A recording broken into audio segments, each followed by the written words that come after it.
Hello दोस्तों, नमस्कार। स्वागत है आपका आपके अपने चैनल पर जिसका नाम है BS टीचर एकेडमी।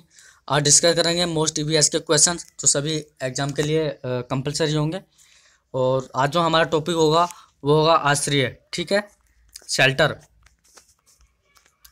ठीक, यहाँ पर जो पहला क्वेश्चन बनेगा हमारा वो बनेगा भाई, क्वेश्चन नंबर फर्स्ट है, मरुस्थल में रहने वाले जंतु दिन के अधिक ताप से बचने के लिए क्या करते हैं। तो मरुस्थल में जो रहने वाले जंतु होते हैं, ठीक है, वो दिन के अधिक ताप से बचने के लिए क्या करते हैं, तो भूमि के नीचे रहते हैं। ठीक है, कहाँ पर रहते हैं, भूमि के नीचे रहते हैं। चलिए नेक्स्ट क्वेश्चन देखते हैं। अभी हमारे आस पड़ोस के तालाबों में स्थित पौधों की संरचना होती है, उनका तना कैसा ये जो हमारे जो आस पड़ोस के तालाब हैं, ठीक है, ध्यान से सुनना इसको। हमारे जो आस पड़ोस के तालाब हैं इनमें स्थित पौधों की जो संरचना होती है वो कैसी होती है। तो जो तालाबों में पेड़ पौधे पाए जाते हैं उनका तला लंबा होता है और कैसा होता है, खोखला होता है एवं हल्का होता है। उनकी ये विशेषता होती है, उनका तला कैसा होता है, लंबा होता है और अंदर से खोखला होता है और कैसा होता है, बहुत ही हल्का होता है। चलिए नेक्स्ट क्वेश्चन देखते हैं। अभी निम्न में से कौन उभयचर है, यानी कि उभयचर मतलब पानी के अंदर भी रहता है और बाहर भी रहता है, तो वो है मगरमच्छ। ठीक है, यह है उभयचर, यानी कि मगरमच्छ जो है एक कैसा प्राणी है, उभयचर है। नेक्स्ट क्वेश्चन है, सबसे ऊंचे पेड़ पर कौन घोंसला बनाता है। तो सबसे ऊंचे पेड़ पर घोंसला बनाता है चील। ठीक है, कौन घोंसला बनाता है, चील बनाता है। अगर क्वेश्चन पूछ लिया जाए कि सबसे ऊंचे पेड़ की डाल पर कौन घोंसला बनाता है, तो वहां पर आंसर हो जाएगा आपका कौवा। ठीक है भाई, चलिए नेक्स्ट क्वेश्चन देखते हैं। नेक्स्ट क्वेश्चन क्या है, नगरीय अधिवास में कौन सी विशेषता नहीं मिलती है। तो नगरीय जो अधिवास होता है वहां पर कौन सी विशेषता नहीं मिलती है, तो पैसों का विशेषीकरण नहीं मिलता है। ठीक है, ये याद रखना, पैसों का विशेषीकरण नहीं मिलता है नगरीय अधिवास में। चलिए नेक्स्ट क्वेश्चन देखते हैं।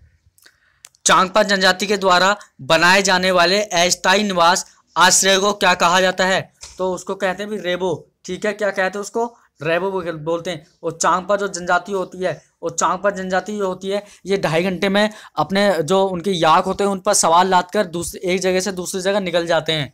ठीक है, चलिए नेक्स्ट क्वेश्चन देखते हैं। नेक्स्ट क्वेश्चन क्या, कश्मीर में पाई जाने वाली नक्काशी रहित हाउस बोट क्या कहलाती है। जो नक्काशी रहित होती है वो हाउस बोट क्या कहलाती है, तो वो कहलाती है डोंगे।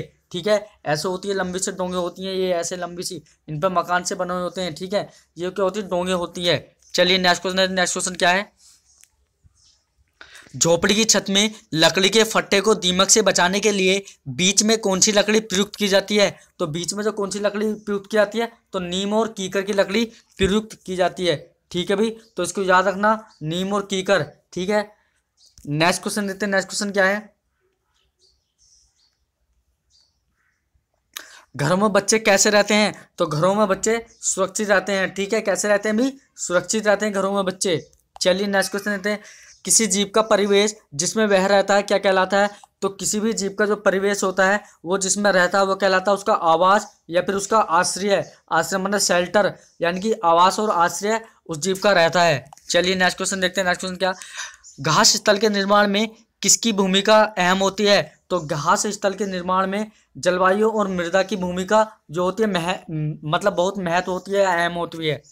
चलिए नेक्स्ट क्वेश्चन देखते हैं। नेक्स्ट क्वेश्चन क्या है, पर्वतारोही 2 तह वाली प्लास्टिक शीट से अपने टेंट बनाते हैं ताकि उन्हें क्या नहीं लगे, ठंड न लगे उनके मतलब जो पर्वत जो रोही होते हैं, है ना, ये प्लास्टिक शीट से अपने टेंट बनाते हैं ताकि उन्हें ठंड न लग सके। ठीक है, अंदर की जो भाप है वो बाहर न जा सके। चलिए नेक्स्ट क्वेश्चन देखते हैं। नेक्स्ट क्वेश्चन क्या है, कुत्ता मछली का जो आवास होता है वो कहाँ होता है। तो कुत्ता मछली का आवास कहाँ होता है, समुद्र में होता है।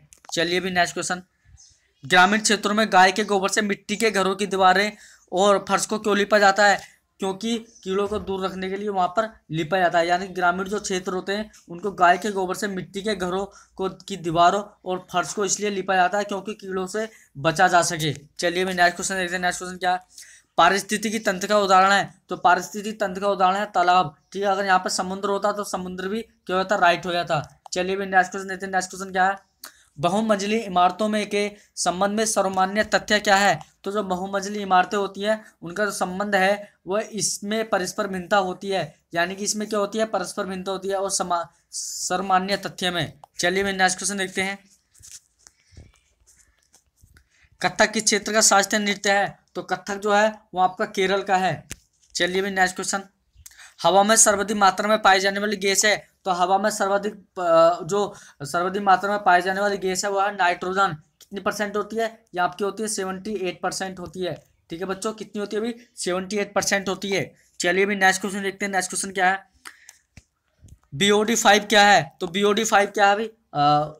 Biochemical oxygen demand in 5 days. ठीक है, ये पूछ लिया था कि BOD5 क्या है, ये अक्सर एग्जाम में पूछ लिया था। BOD5 क्या है? तो biochemical oxygen demand in 5 days होता है। चलिए भी नेक्स्ट क्वेश्चन, डचिंगम राष्ट्रीय उद्यान कहाँ है? तो डचिंगम जो राष्ट्रीय उद्यान है आपका जम्मू में कश्मीर में स्थित है। चलिए भी नेक्स्ट क्वेश्चन देते हैं। नेक्स्ट क्वेश्चन क्या है? ये कुछ महत्वपूर्ण क्वेश्चन थे, और चैनल को सब्सक्राइब करें, लाइक करें और शेयर करें, और घंटा दबाना ना भूलें। ठीक है, तब तक के लिए जय हिंद, जय भारत। मिलते हैं नेक्स्ट क्लास में।